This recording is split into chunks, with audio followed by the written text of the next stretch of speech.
Hola a todos, bienvenidas, bienvenidos, bienvenides de nuevo a su podcast de confianza, Voces de Papel. Yo soy Jimena. Y yo soy Pablo. Y el día de hoy vamos a tratar un tema muy importante.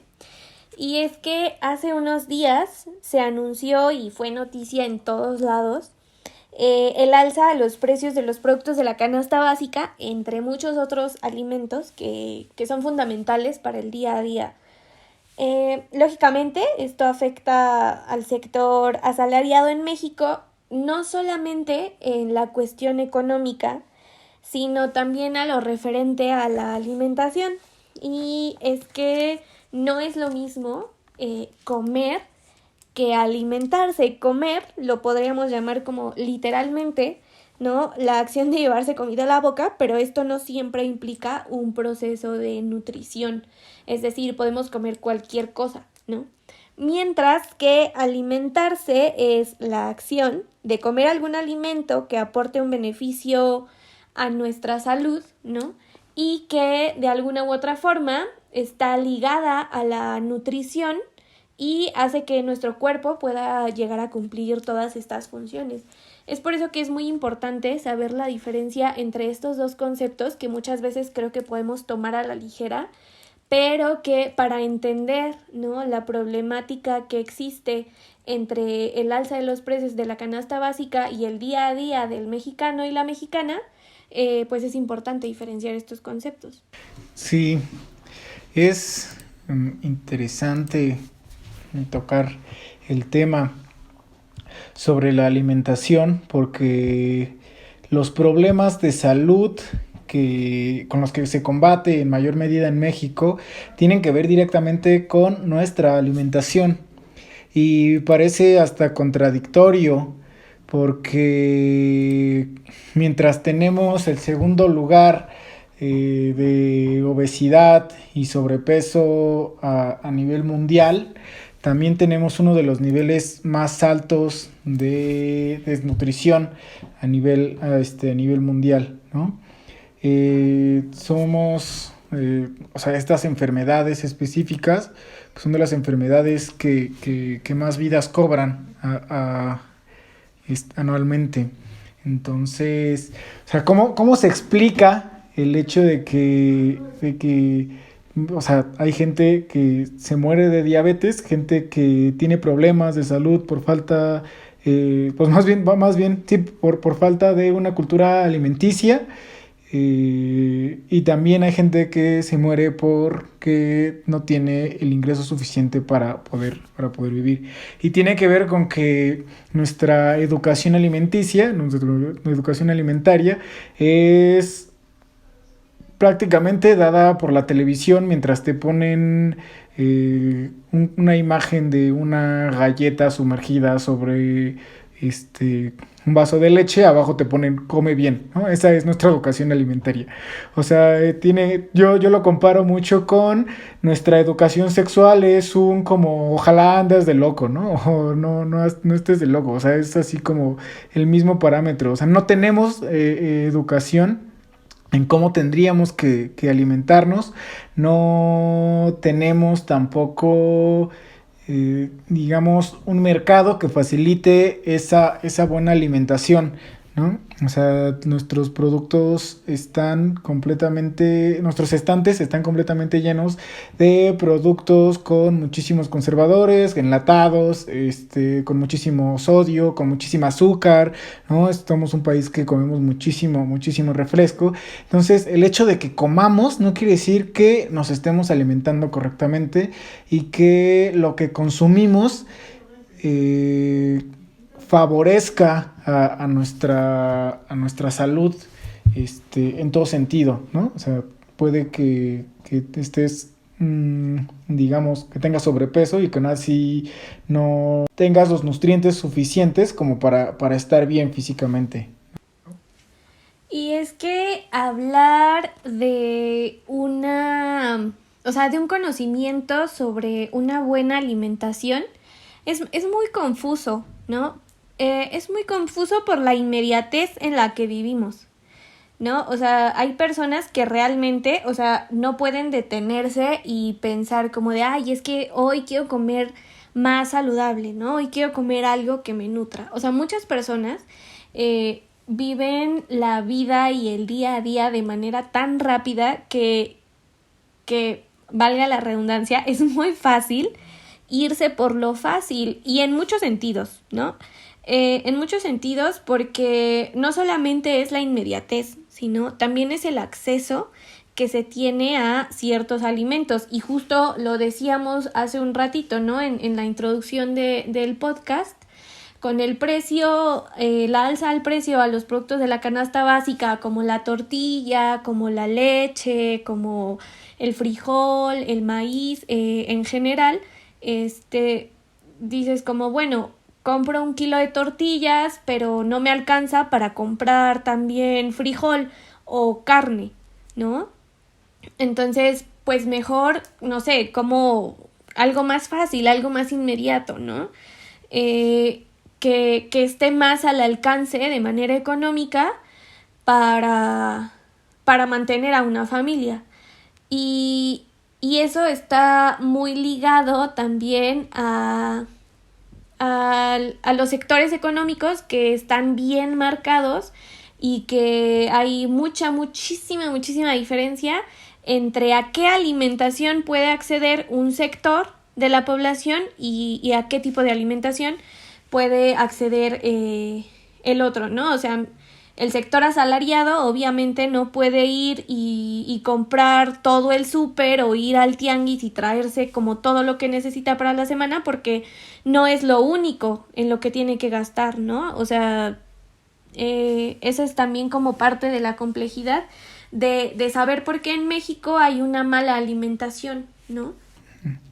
Sí, tiene que ver también con el tiempo. O sea, en México, por ejemplo, digamos en la zona metropolitana, alguien que vive en el Estado de México se levanta a las 4:30 de la mañana para estar 2 horas y cacho en el transporte público, llegar a trabajar 10 horas seguidas, entonces, y otras 2 horas mínimo, 2 horas y media de regreso a su casa.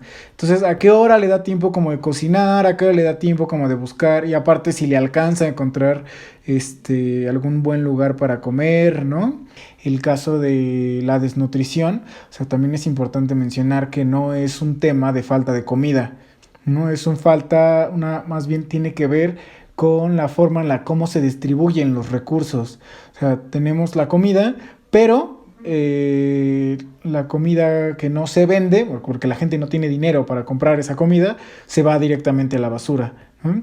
Y así como tenemos el ejemplo de empresas como Krispy Kreme, ¿no? Como Walmart, etcétera, que los panes que no se venden se van a la trituradora o a la basura directamente, también tenemos ese mismo caso en los mercados, ¿no? O sea, ahí tienen a la gente afuera de la central de abastos en la noche buscando fruta, verdura, etcétera, que está en buen estado, pero que no se ve tan bien, digamos, estéticamente, recolectando un poco de esa comida para poder, estos insumos, para poder alimentarse durante la semana, digamos, ¿no? Entonces, o sea, pues parece inaudito como mientras que por un lado la gente derrocha en comida chatarra y termina buscándose una diabetes, por otro lado hay gente que aunque exista la comida no tiene acceso a ella por falta de dinero. Sí, podremos decir que de alguna forma que para lo que a algunos es basura, para otros es pues la forma de obtener alimento.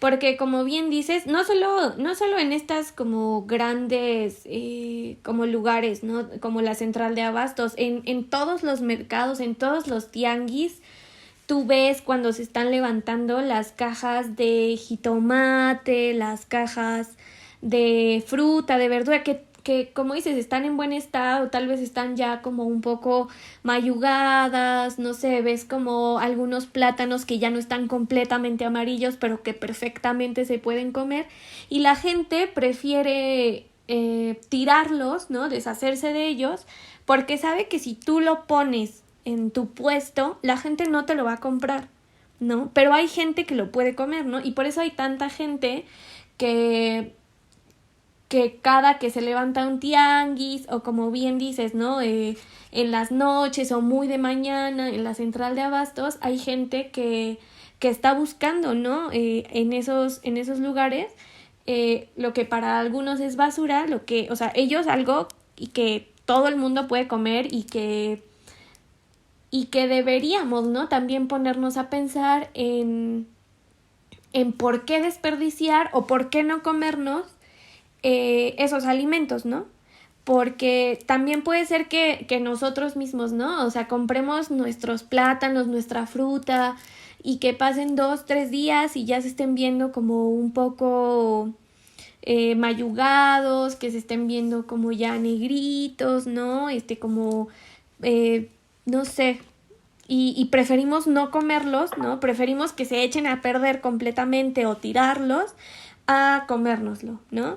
Creo que también eso es algo muy importante, ser como conscientes de nuestro consumo, y además de ser conscientes de nuestro consumo para evitar el desperdicio, ser conscientes en el sentido de saber de dónde viene nuestra comida, ¿no?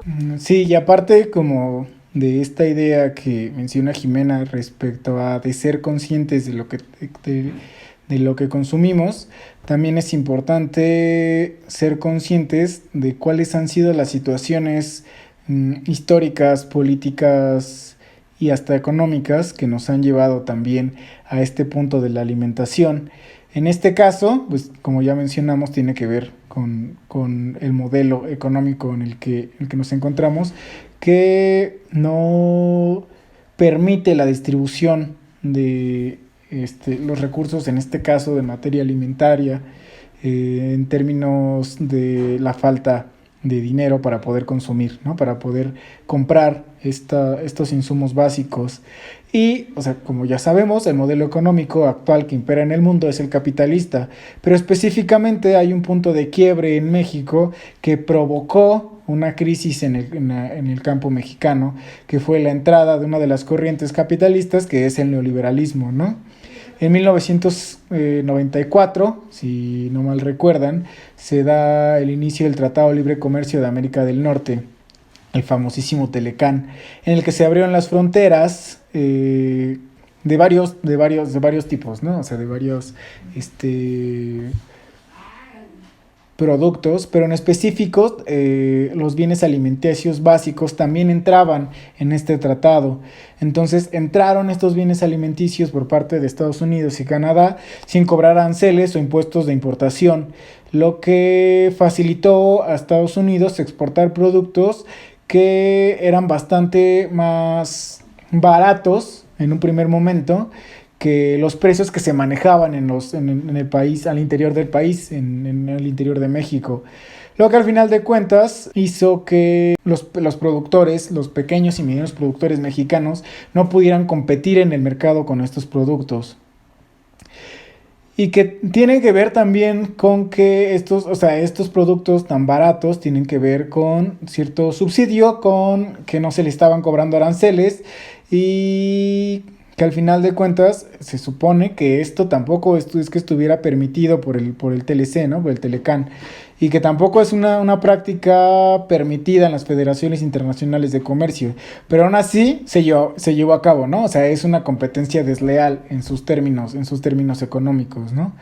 Entonces, los que terminaron ganando muchísimo, o sea, aparte de ganar el mercado los estadounidenses, los intermediarios, los que compraban esos recursos y los revendían, ¿no? Y al revenderlos, pues al final ni siquiera fue como que bajara muchísimo en términos de consumo, o sea, como el consumidor, o sea, la gente de a pie, o sea, ir al mercado a comprar estos mismos productos que venían de importación, tampoco es como que bajaran muchísimo, o sea, solamente benefició, digamos, a México, a aquellos intermediarios, ¿no? Entonces, los precios reales del producto, como el maíz, el frijol, el sorgo, el trigo, la soya, etcétera, bajaron, pero, o sea, el hecho de que hayan bajado, digamos, su reacción fue que casi 5 millones de agricultores perdieran su fuente de ingresos, ¿no? Gracias a eso, México se convirtió en uno de los países con mayor dependencia alimentaria en América Latina.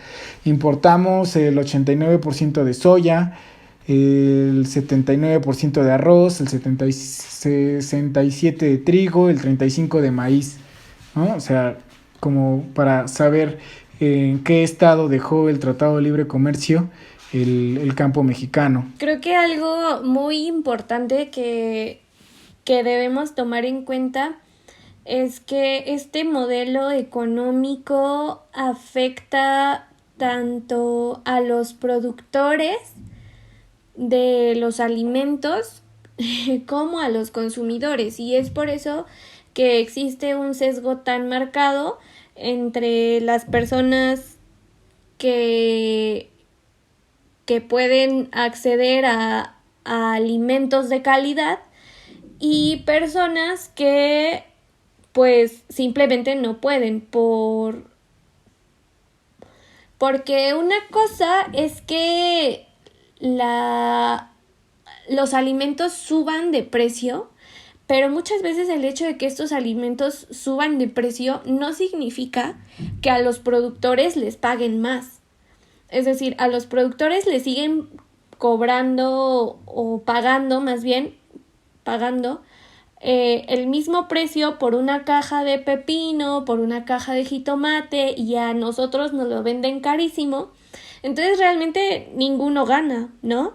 Ni el productor gana porque se lo siguen comprando súper barato, y el consumidor tampoco, porque al consumidor se lo venden súper caro, y al final de cuentas siempre debe haber alguien que tenga esa ganancia, ¿no? Y en este caso no es el productor. Por eso debemos estar bien conscientes de que el alimento que sea, debe ser un proyecto humano y no empresarial. ¿A qué me refiero con esto? Que debemos buscar no solamente para beneficiar al productor, para intentar erradicar, ¿no? el hecho de que las empresas se hagan ricas, ¿no? con el trabajo de otros, sino también por nuestra salud, ¿no? La salud es bien importante y cuidar lo que consumimos. O sea, debemos ponernos a pensar, híjole, si yo compro en el súper una lechuga empaquetada, ¿no? O no sé, o el jitomate o las frutas, ¿no? Que vienen empaquetadas y que incluso te las venden con un plástico encima como playo, y que se ven así casi perfectas como para tomarles una foto. Debemos ponernos a pensar antes de comerlo, cualquier alimento de ese tipo, si realmente sabemos cuántos fertilizantes se usaron y qué tipo de fertilizantes, ¿no? Pesticidas, fungicidas, antes de comer cualquier alimento de ese tipo, y qué repercusiones tienen en nuestra salud, ¿no?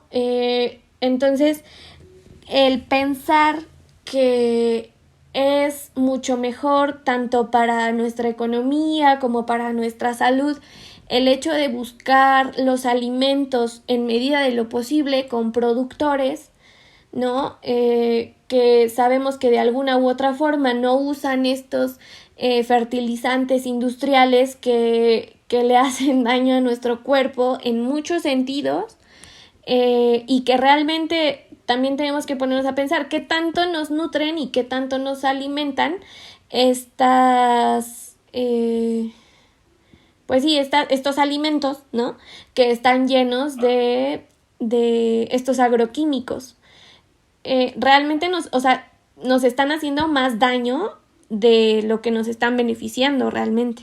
Es que esto que mencionas creo que es uno de los puntos nodales de la discusión, hablar de cómo se toma, a partir de dónde se aborda el tema de la alimentación. y es que, como bien dices, y ya como, o sea, digamos como para ponerlo si quieren en términos marxistas, o sea, lo que importa dentro de los alimentos actualmente no es el valor de uso, sino solamente el valor de cambio, ¿no? O sea, por eso importa más masificar la producción en detrimento de las cualidades nutritivas de los alimentos. Es verdad que las semillas, digamos, las plantas destinadas a la alimentación aguanten mejor el clima, pero o ya no se les salgan hongos o ya no se emplaguen tan fácil, pero, o sea, esto también, o crezcan más rápido, o se vean más bonitas, pero, o sea, esto también tiene repercusiones en qué tanto nos está beneficiando consumir esta comida con todo este proceso que ha sido pensado no para nuestra alimentación en beneficio de las personas que vamos a consumir estas frutas, estas verduras, etcétera, sino que ha sido pensado en beneficio del capital de los inversores que son dueños de estas plantaciones de plátano, ¿no? Por poner un ejemplo rápido. Eso nos lleva a otro punto, ¿no? ¿Qué es lo que está haciendo que las plantas aguanten y tengan mejor resistencia a los a las pestes, a los hongos, a las plagas, etcétera, ¿no? Que es un tema de discusión bien interesante y bien bueno, que es el tema de la modificación genética, ¿no? Que es en este caso los transgénicos. Sí, aunado un poco a lo que mencionábamos hace un momento y que tiene que ver con esto de los transgénicos, es que pensar en una buena alimentación y pensar también en, bueno, una buena alimentación para el beneficio humano de todas y todos, pensar en comprarle, ¿no?, a los productores en medida de lo posible. O sea, tenemos que pensar también en la tierra, porque al final de cuentas, o sea, no podríamos tener ningún tipo de fruta, ningún tipo de verdura si no se supiera trabajar la tierra. Pero una cosa es trabajar la tierra y otra cosa es explotarla. Es por eso que la verdad yo nunca me había puesto a pensar en esto hasta muy recientemente. Y es que sabemos que hay ciertas frutas, ciertas verduras que se dan por temporadas. Pero también tenemos que ponernos a pensar qué implica el hecho de que, por ejemplo, tengamos alguna fruta todo el año, ¿no? Y el ejemplo más básico es el mango, ¿no? El mango solamente se da en una temporada al año, ¿no? Pero ¿por qué hay personas que comen mango todo el año? ¿No? Eso no es algo natural, eso no es algo que dé la tierra por sí sola, ¿no? Eso implica una tierra explotada, ¿no? Y además implica un producto, como bien lo decía Pablo, que no está hecho para nutrir el cuerpo, para beneficiar a su consumidor, está hecho para vender. Es decir, la gente quiere mango, pues hay que producir y producir y producir mango. No importa que ese mango esté lleno de transgénico, no importa que ese mango esté lleno de plaguicidas, ¿no? De fungicidas, pero hay que cubrir la demanda de mango porque además, ¿no? El mango, comprar un mango cuando no es temporada te sale carísimo, ¿no? Y la gente lo compra. Pero no piensa, no se pone a pensar como en qué hay detrás de todo ese mango, de todo el mango que se está comiendo durante todo el año. Hay una tierra explotada, ¿no? Hay un campesino mal pagado, ¿no? Y también hay trabajo humano de explotación. y además no es nada benéfico para nuestra salud. Por eso creo que es muy importante como ver y saber. Creo que ese es el punto central que yo diría que tiene este podcast, ¿no? Intentar hacernos conscientes de nuestro consumo en todo sentido. Saber que lo que comemos, por más saludable que podamos creer que es, que tanto lo es. Sí, hablar en términos de conocimiento, porque es lo que decíamos, o sea, no tenemos este conocimiento a la mano, no hay una materia que nos diga como de vamos a hablar acerca del campo en la primaria, ¿no? O sea, digamos, hay cosas que se nos enseñan como muy de pasadita, pero no nos dicen esto que mencionan, ¿no? Como de tales a tales fechas es óptimo comer plátano porque o mango, como usando tu ejemplo, porque es la temporada donde se da, ¿no? O sea, esos son conocimientos yo creo que muy de los abuelos, ¿no? Muy de nuestros padres, pero o sea, ellos sí tenían con mucho mayor contacto porque conocieron, ¿no? Porque estaban en contacto con estas plantas, estaban en contacto con, o sea, estaban mucho más relacionados con su propia alimentación, ¿no? Cómo se producía su propia alimentación. En ese mismo sentido, pues conoce, de tal a tal fecha es temporada de, ¿no? De tal a tal fecha es temporada de. O sea, quizá nosotros nos damos un poco cuenta porque sabe diferente, ¿no? O sea, la papaya sabe desabrida, ¿no? El melón sabe más dulce en cierta época del año, pero es esto, por cuestiones de que en ciertos momentos se ve más forzada su producción que en otros. O sea, en un momento es una producción natural, una producción un poco más natural, en otros momentos es una producción mucho más forzada por todos esta industria de la alimentación. Y eso me remite a que, o sea, hay que conocer, es importante estar como bien informados respecto a y estar en contacto respecto a cómo se produce nuestra alimentación y también, o sea, conocer qué es lo que que este proceso que decíamos, ¿no? Por ejemplo, lo de el momento en el que se encuentra el campo mexicano y también cómo se ha ido despojando a los campesinos al propósito de sus formas tradicionales, ¿no? O sea, como regresando a los transgénicos, que se conecta también con esta cuestión de lo que importa no es tanto cómo se alimenta, sino la producción, ¿no? Y la ganancia que genera esa producción de alimentos. Por ejemplo, en el caso específico de México, que una de la columna vertebral de nuestra alimentación es el maíz, ¿no? ¿Qué está pasando actualmente con la semilla del maíz y los transgénicos, ¿no? O sea, hay una cosa que se llama glifosato, si no mal recuerdo, que es, digamos, esparcida en todas las parcelas para evitar que hierba plantas fuera de las plantas que se quieren producir crezcan, ¿no? Y le roben nutrientes de la tierra a la planta como que se está sembrando, ¿no? La cosa es que este glifosato es tan tóxico que también acaba con el maíz nacional, el que acaba con las plantas del maíz criollo.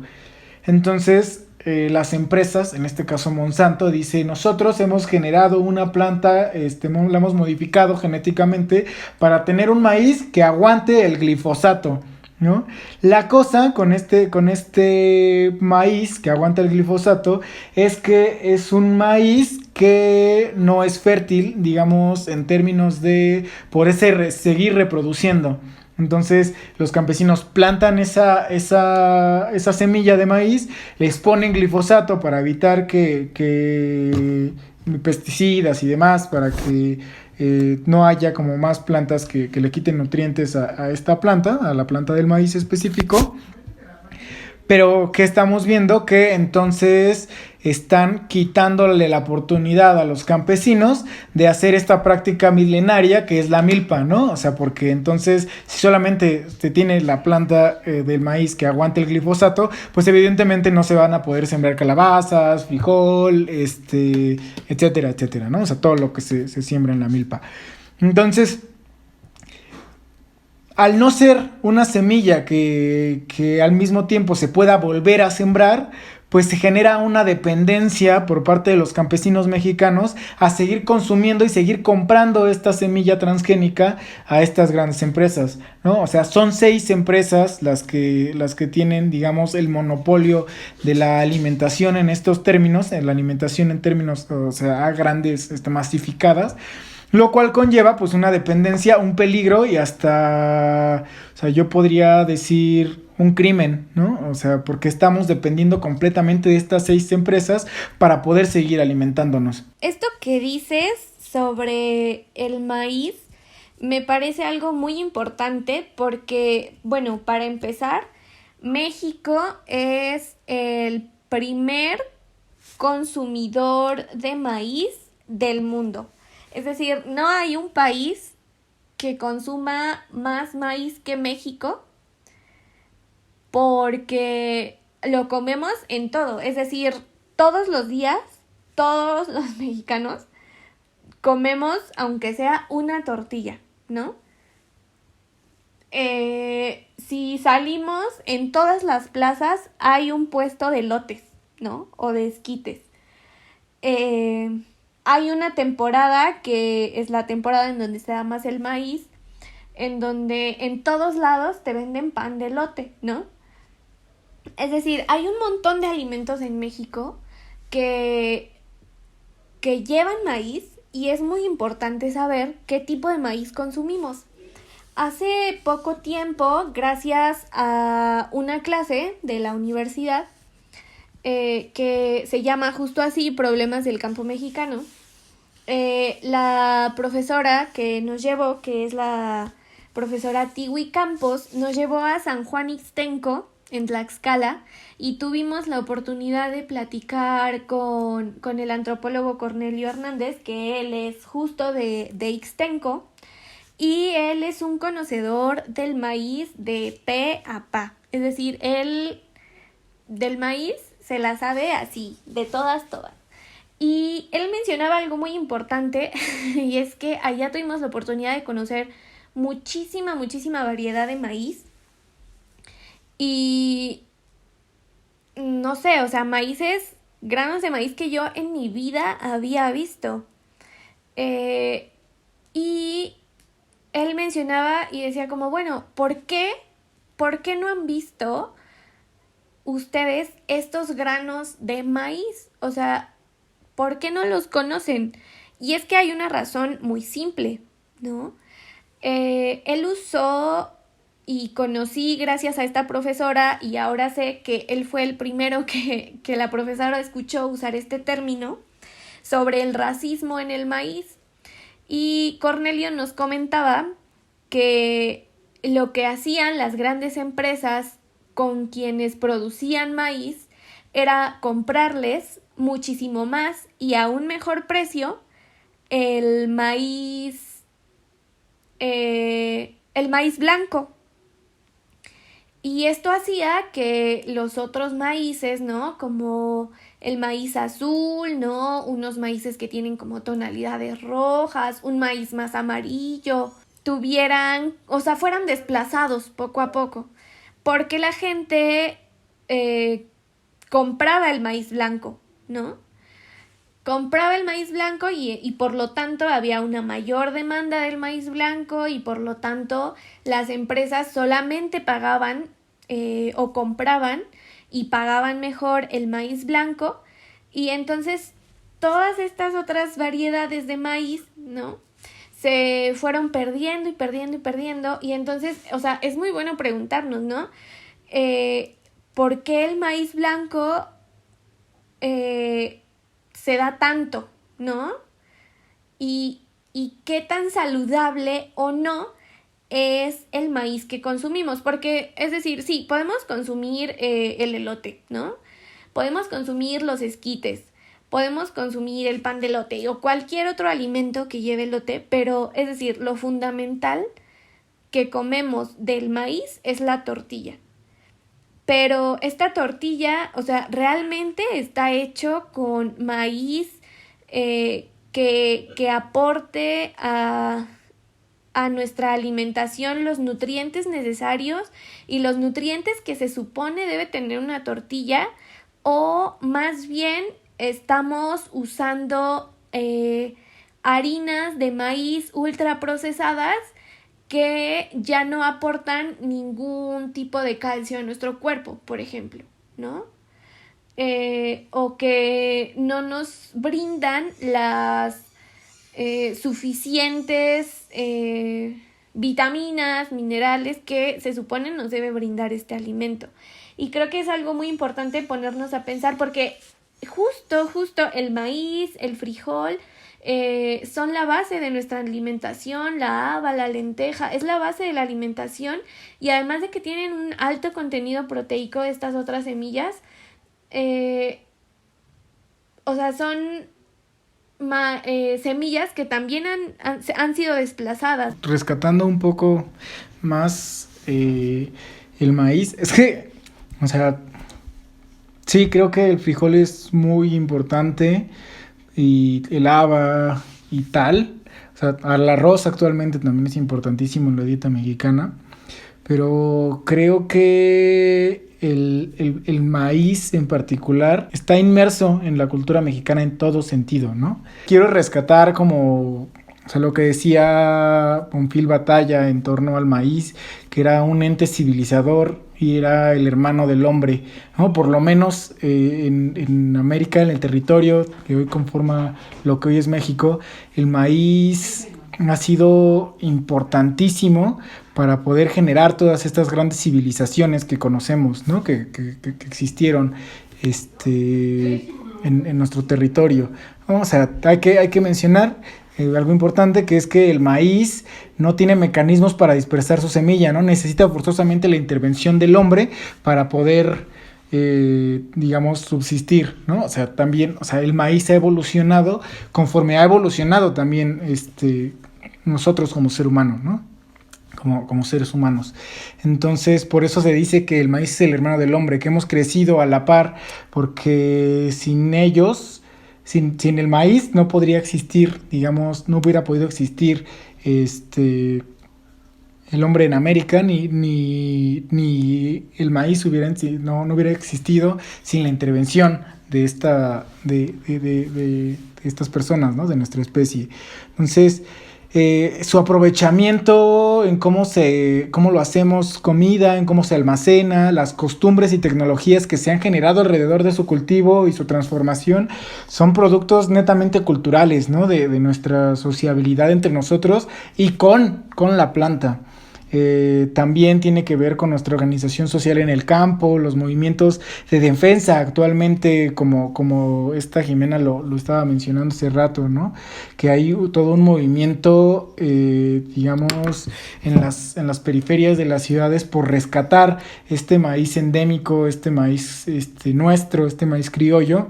Y que al final también esta convivencia con estas plantas también hacen que el maíz atraviese nuestra concepción del mundo, ¿no? Que no podamos concebir. Y hablando también como de estas mismas luchas, pues tenemos otras luchas que vienen también con estas movilizaciones campesinas en defensa de...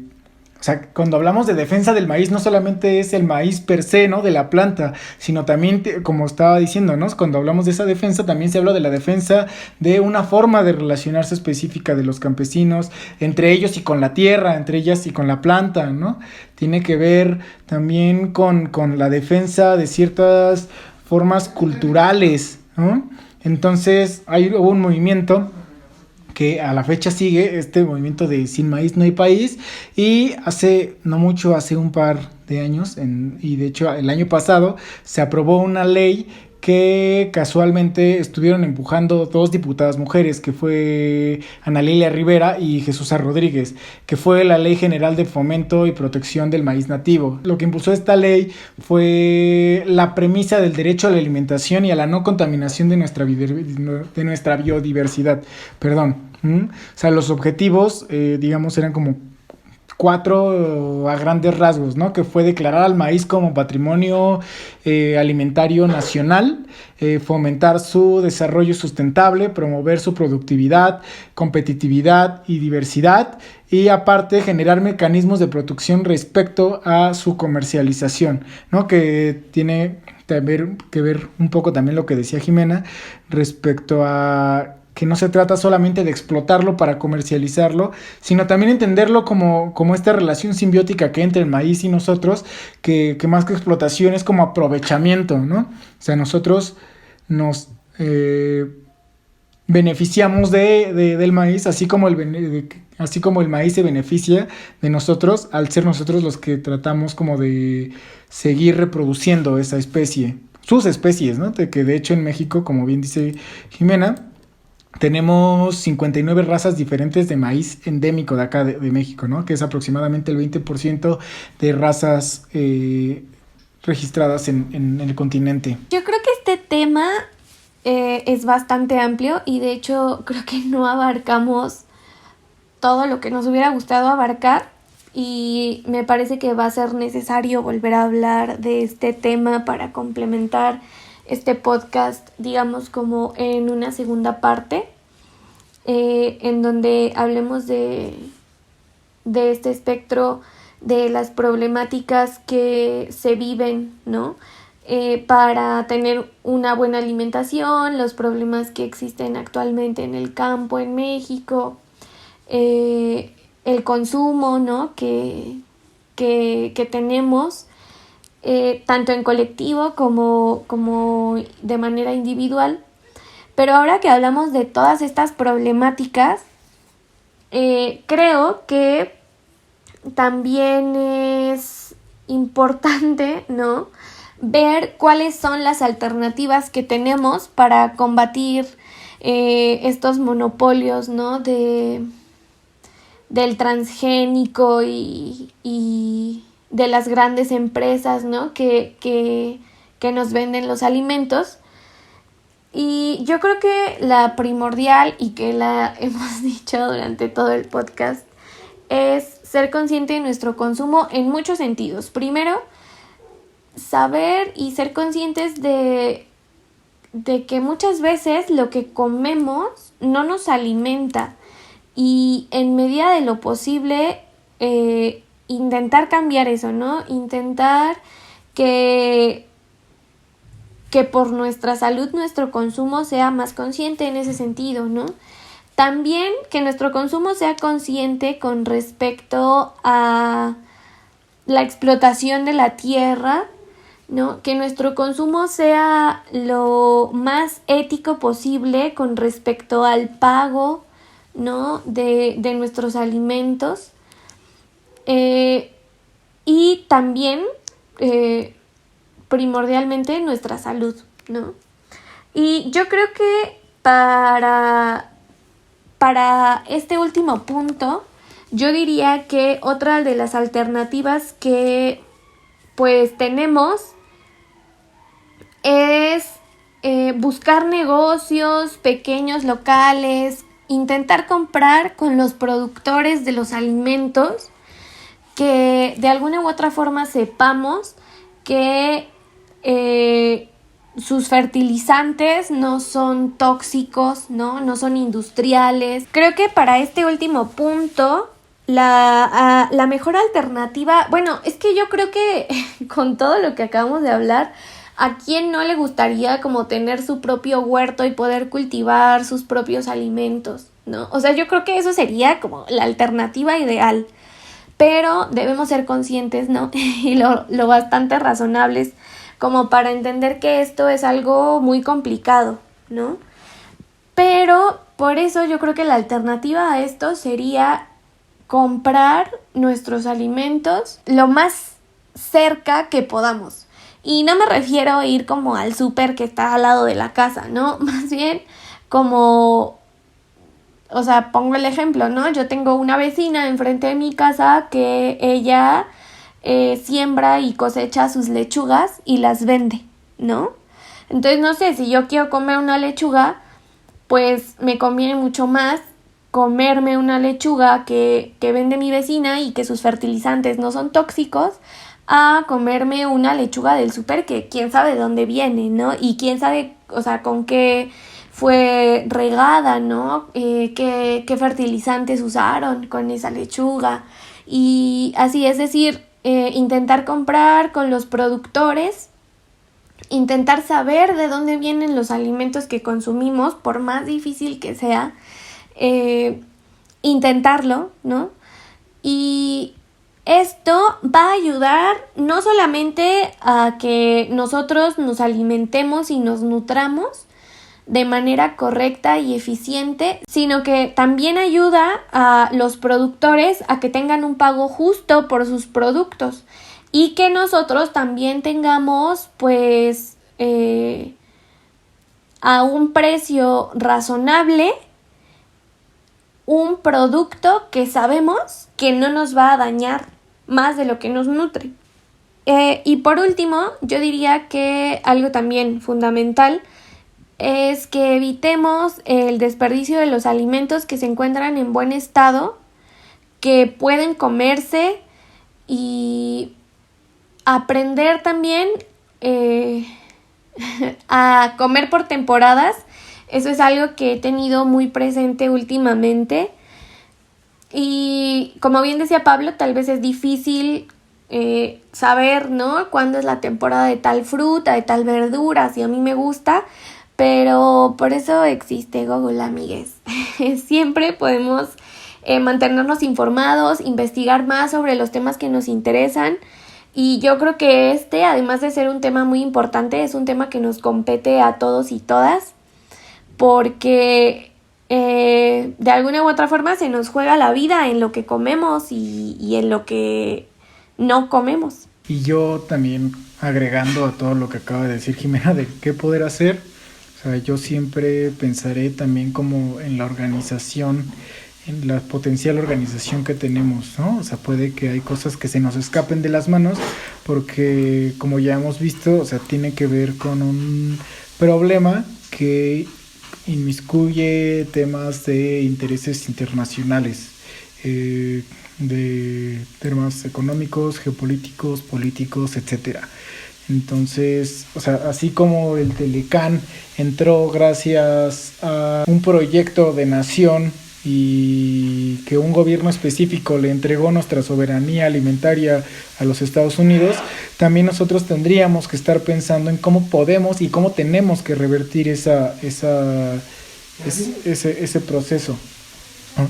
Tendríamos que pensar en la exigencia, en las exigencias, y que esta es una primordial, ¿no? O sea, el hecho de que el Estado mexicano genere la infraestructura suficiente para poder reactivar esta industria alimentaria interna, porque gastamos actualmente más en importar maíz que el dinero que se destina a el apoyo al campo. Entonces, pues es importante que sí, o sea, exigir que dejemos de consumir y depender de estas grandes industrias.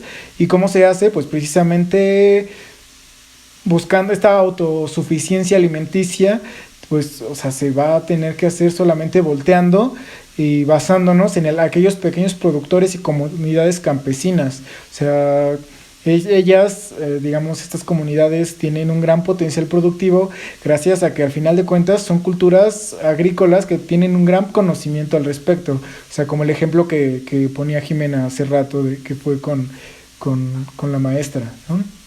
Tiwi. No podemos dejar que aquellos técnicos y académicos que salen de nuestras universidades no regresen como con ese, o más bien no aporten con todos estos conocimientos a este gran proyecto de soberanía alimentaria, ¿no? Hay que exigir también a estos académicos que al final de cuentas han dedicado su vida al estudio del campo, pues que sigan fortaleciendo los mecanismos en todo sentido para lograr esta autonomía alimenticia, ¿no? O sea, porque un país que depende de un tercero para alimentarse es un país débil y subordinado. Y bueno, para despedirnos de este podcast, esperando siempre que les haya gustado y que les haya hecho reflexionar un poco. Antes de despedirnos, quisiera hacerles una recomendación que les va a gustar mucho, espero. Y es que vayan a conocer el Museo del Maíz, el Museo Sencali, que se ubica en el Complejo de los Pinos. Es un museo que justo abarca toda la historia del maíz y la importancia que tiene para México y para América en realidad desde tiempos precolombinos. Entonces se los recomiendo mucho. Vayan a darse una vuelta y van a ver que les va a servir mucho para conocer más sobre este tema. Ahora sí nos despedimos, nos escuchamos pronto. Cuídense mucho, bye.